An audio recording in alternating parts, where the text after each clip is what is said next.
My wife betrayed me in the worst way imaginable. She secretly swapped our embryos during IVF, replacing mine with her ex's because she thought he had better genes.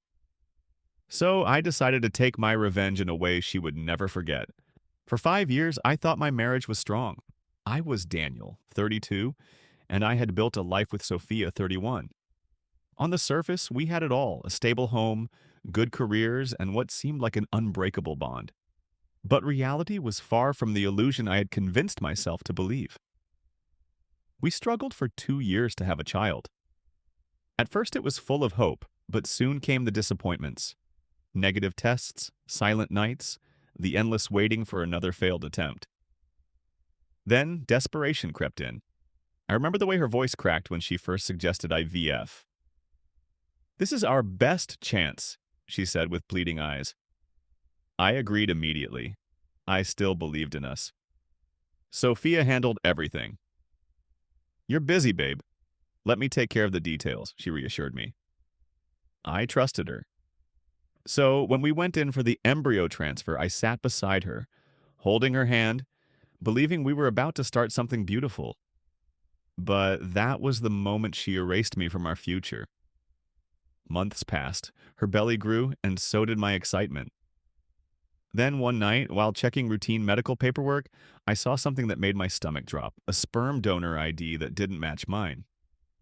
At first I thought it was a mistake, a clerical error, but something didn't sit right. I had to be sure. The next morning, I went to the IVF center and my world came crashing down. The receptionist, oblivious to the destruction she was about to cause, pulled up our records. "That's strange," she murmured. "The embryo used doesn't match your file." My blood ran cold. "What do you mean?" She hesitated. "It appears a donor specimen was used instead, but that should have required your written consent." I never signed anything. My fists clenched as I demanded an explanation. "It says here your wife authorized the switch," she admitted, looking nervous. Everything in me went numb. I stormed out, shaking, and when I got home, Sophia was already crying. "You went to the clinic," she whispered. "Why?" I asked, my voice dangerously calm. She hesitated, then the truth spilled out. "I wanted the best for our baby," she stammered. "Strong genes, healthy genes." "Meaning?" I pressed. She swallowed hard. "I use my exes." Silence. Devastating, suffocating silence. She kept talking, scrambling to justify the unjustifiable. "He's tall, athletic, from a great family. I just wanted to give our baby the best chance." I let out a slow, bitter laugh. This wasn't just betrayal, this was madness. I stood there for what felt like an eternity. Then I left. This wouldn't end with a divorce. That was too easy. She hadn't just erased me from my own child's life. She had tried to trap me in a lie, and I was going to make sure she lost everything.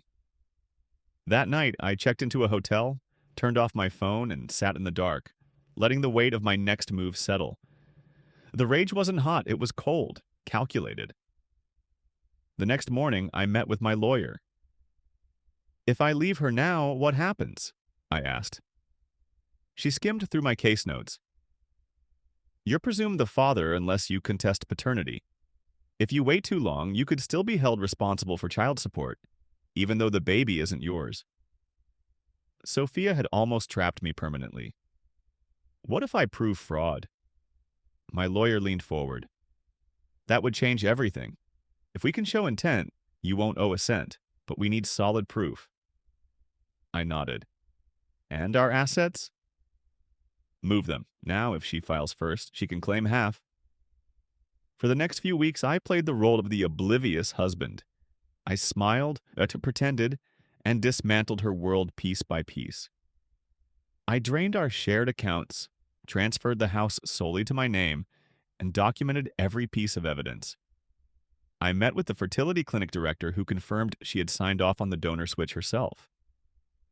The friend who helped her bypass verification? Fired. Then I got what I needed: the confession. I let her believe I suspected nothing, asked innocent questions about her ex, the clinic, and watched as she dug her own grave. Then I set up the final blow. I came home early one day. She was in the nursery, folding tiny baby clothes, humming softly. She turned and smiled. "You're home early."